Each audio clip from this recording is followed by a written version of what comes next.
In the late 1930s, as Adolf Hitler consolidated power, Nazi propagandists sought a new weapon of influence: television. Joseph Goebbels, Reich Minister of Propaganda, understood the power of moving images after the success of the 1936 Berlin Olympics broadcasts, the first games ever televised. By 1939, engineer Walter Bruch, who had earlier developed closed-circuit television to monitor V-2 rocket tests at Peenemünde, was enlisted to design a national broadcast network.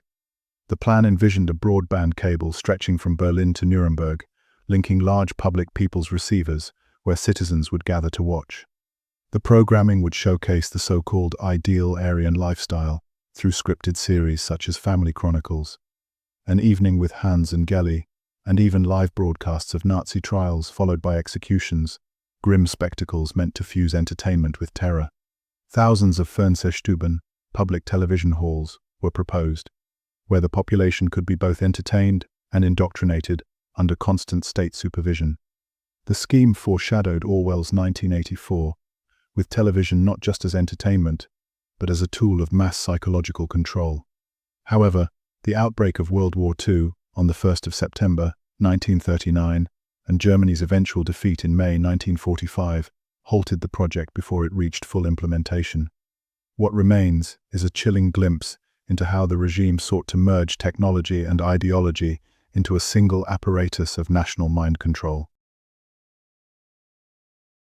In their obsession with creating a mythic Aryan past, the Nazis even turned to science to resurrect an animal long extinct: the Aurochs, a massive, aggressive wild cattle that once roamed Europe. Described by Julius Caesar in 53 BC as nearly the size of an elephant and hunted by warriors as proof of bravery, the Aurochs became a symbol of primal strength and purity that fit neatly into Nazi ideology.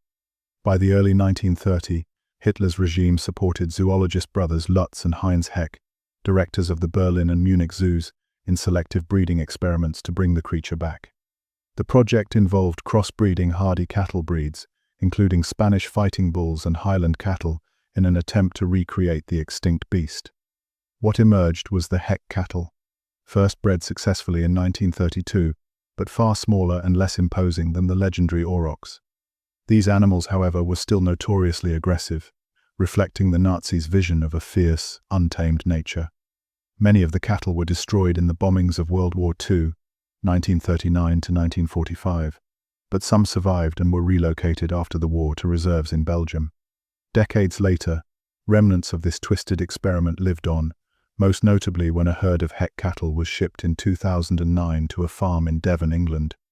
A bizarre echo of Nazi science, the so-called super cows, remain as living relics of the regime's attempt to fuse ideology, mythology, and biology into one vision of Aryan supremacy. Among Hitler's most ambitious schemes was the Amerika Bomber project, a plan to build a long-range aircraft capable of striking the eastern seaboard of the United States.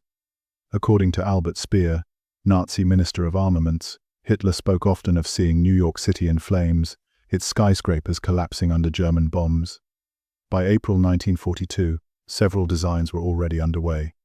Leading German aviation firms pushed prototypes: the Messerschmitt Me 264, designed by Willy Messerschmitt; the Heinkel He 277, developed by Ernst Heinkel's company; and the Junkers Ju 390, an enlarged version of the Ju 290 transport. The strategic goal was to cross the Atlantic from bases in France or Norway, bomb New York or Washington, and return a feat never before attempted in aerial warfare.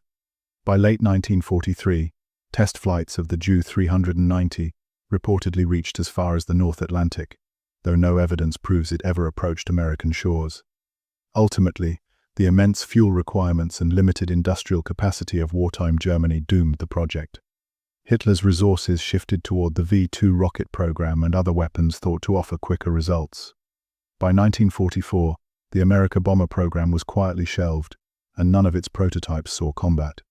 What remains is a chilling reminder of how close the Nazis came to bringing their war directly to American soil.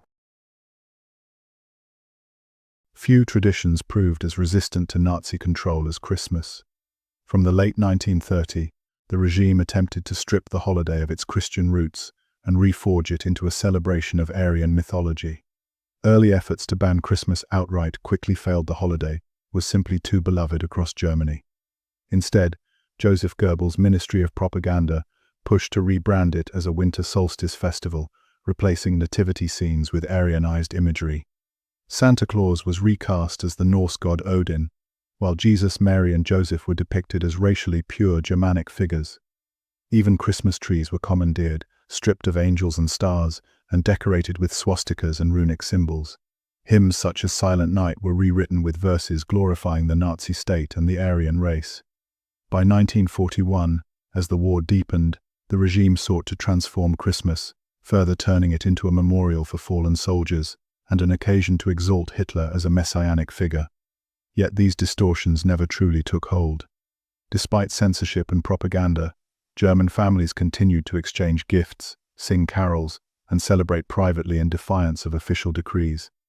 By the war's final winter of 1944-5, with Allied bombs falling and defeat inevitable, the Nazis' manufactured holiday collapsed entirely, leaving the enduring spirit of Christmas stronger than the ideology that tried to erase it. After the fall of France in June 1940, Hitler set his sights on the strategic British stronghold of Gibraltar, the gateway to the Mediterranean. The plan, code-named Operation Felix, envisioned 2 German army corps crossing the Pyrenees into Spain and launching a coordinated assault on the Rock of Gibraltar.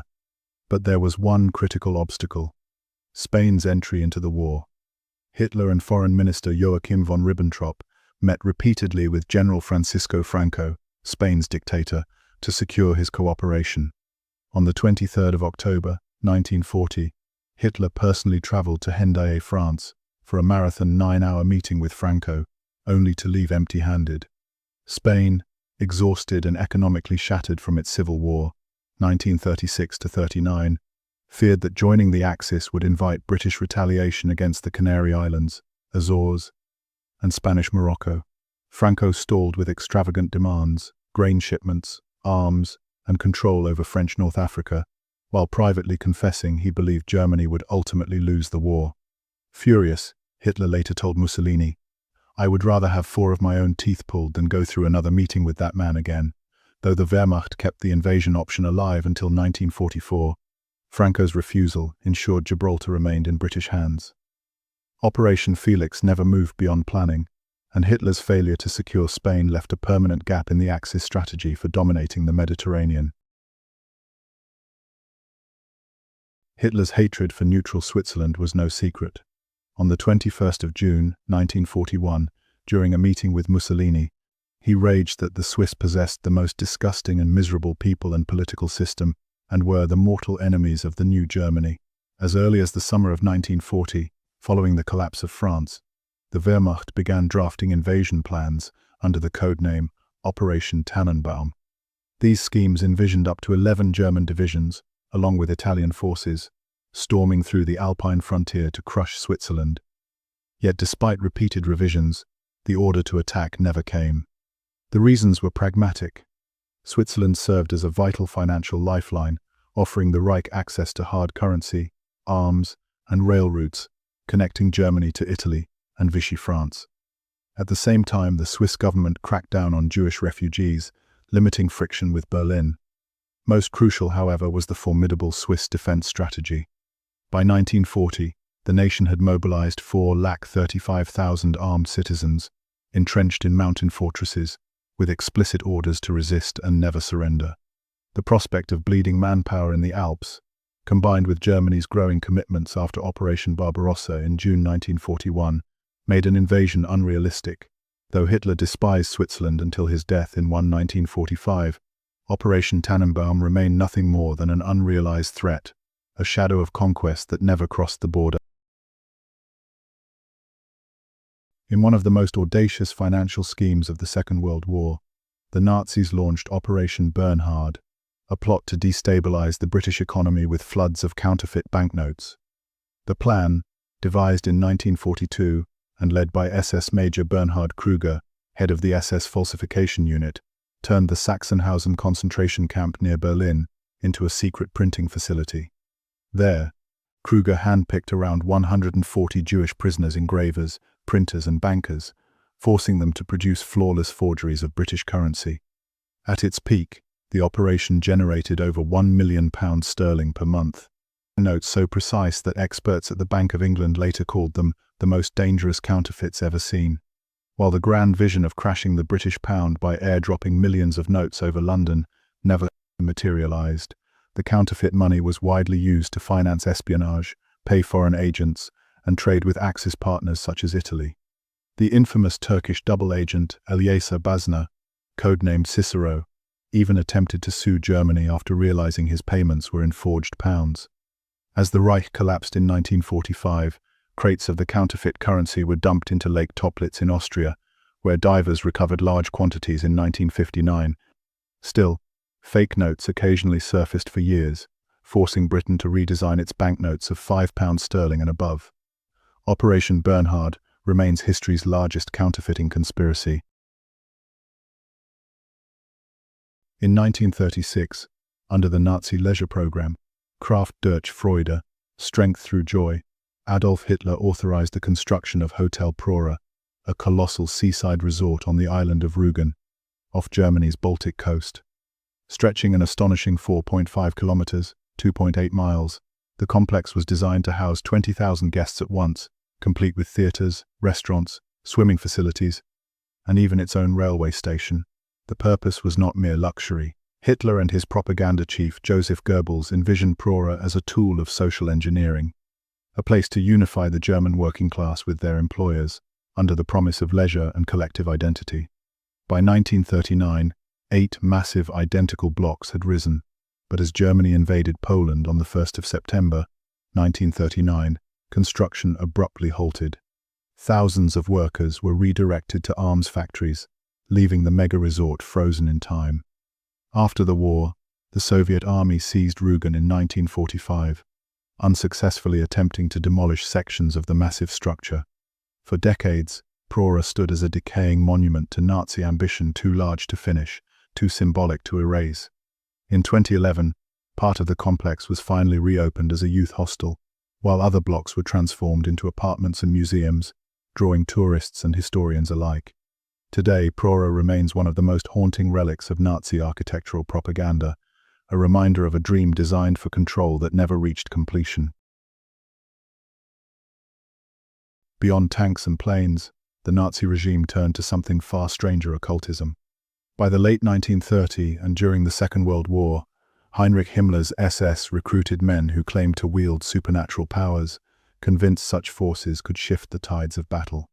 Among the most notorious was Wilhelm Wolff, a Hamburg-born astrologer, who in September 1943 was ordered to locate Benito Mussolini, then imprisoned at the Gran Sasso in Italy.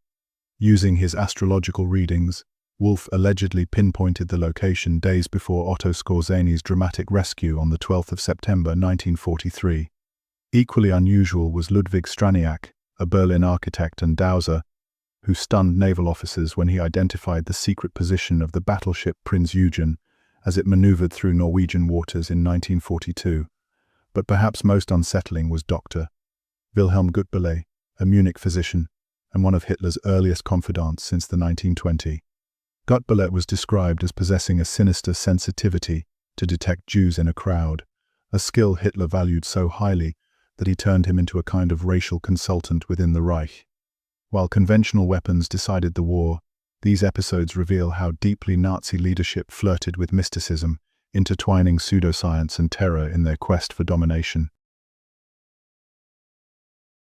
In the early years of World War II, one of the hidden forces behind Germany's lightning-fast blitzkrieg campaigns of 1939 to 1940 was not only military strategy, but chemistry. The Nazis had secretly turned their soldiers into drug-fueled machines. After extensive testing on Berlin University students in 1938, the Wehrmacht approved mass distribution of Pervitin, a methamphetamine tablet, across every branch of the armed forces. Soldiers dosed with it could march for days, fight through exhaustion, and take reckless risks with mechanical precision. To ease consumption, the drug was soon coated in chocolate and candy. But the price was brutal. Widespread addiction, dependence on alcohol, and heavy opiate use to calm the aftershocks. By 1944, with the Allied invasion pressing on German soil, Nazi doctors sought something even more extreme. D9, a cocktail of pervitin, cocaine, and morphine. First tested on prisoners at Sachsenhausen concentration camp near Berlin, subjects marched over 90 kilometers without rest, displaying terrifying stamina. Plans for full-scale production were abandoned only because of the Allies' rapid advance into the Reich. Across the Pacific, Japan followed a similar path. Beginning in 1941, its soldiers and especially kamikaze pilots were given Hirapon, their own methamphetamine variant, fueling the fanatical will to fight to the death and complete suicide missions without hesitation. In 1941, deep within the concentration camp system of Nazi Germany, Heinrich Himmler launched what became known as the Angora Project. While millions of prisoners across Auschwitz, Dachau, and Mauthausen were starved, overworked, and left to die, thousands of them were simultaneously ordered to care for giant Angora rabbits, animals valued for their soft fur. The SS built spacious hutches inside camps, ensuring the rabbits received warm bedding, daily rations of vegetables, and meticulous grooming. Their fur was sheared and woven into linings for Luftwaffe flight jackets, U-boat crews' winter gear, and even SS uniforms. Officers, including camp commandants, often kept the rabbits as pampered pets. The grotesque irony was not lost on those inside. While human beings wasted away, animals thrived under protection. One striking testimony came from a Mauthausen officer, who later admitted in his 1946 confession that the best-fed creatures in Mauthausen were the Angora rabbits that the SS kept as pets. By 1942, reports circulated within the SS Economic and Administrative Main Office confirming that Himmler personally inspected Angora breeding facilities, praising their efficiency. The project revealed a disturbing contradiction in Nazi ideology: absolute disregard for human life, paired with an obsessive commitment to animal welfare. It stands as one of the darkest paradoxes of the Holocaust, where compassion for animals existed side by side with unparalleled human cruelty. In the summer of 1940, fresh from their rapid victory over France, the Nazi leadership devised one of their strangest schemes, the so-called Madagascar Plan. The idea, endorsed by Heinrich Himmler and formalized by Adolf Eichmann in July 1940, proposed deporting Europe's 4 million Jews to Madagascar, then a French colony. From Berlin, officials envisioned a massive forced resettlement, with the island under SS control, entirely cut off from the outside world. Though exile sounded less brutal than extermination, the plan was calculated to be a slow death sentence. Tropical disease, starvation, and internal conflict would finish what deportation began. Yet the proposal hinged on one impossible factor: the defeat of Britain. The Royal Navy controlled the seas, and without its destruction, mass transport was unworkable. By late 1940, with Britain unbroken, the plan stalled. As Germany turned eastward in June 1941 with Operation Barbarossa, Nazi officials discussed alternative deportations to Siberia or the Arctic, but the war dragged on, and Hitler grew impatient. By the Wannsee Conference of the 20th of January, 1942, the Madagascar fantasy had vanished, replaced by the final solution: systematic extermination in camps like Auschwitz. The Madagascar Plan remains one of history's most chilling what-ifs, a blueprint of genocide by exile that paved the way for genocide by gas. Subscribe to Prof Explains for more videos like this, and let us know which crazy plan fascinated you the most.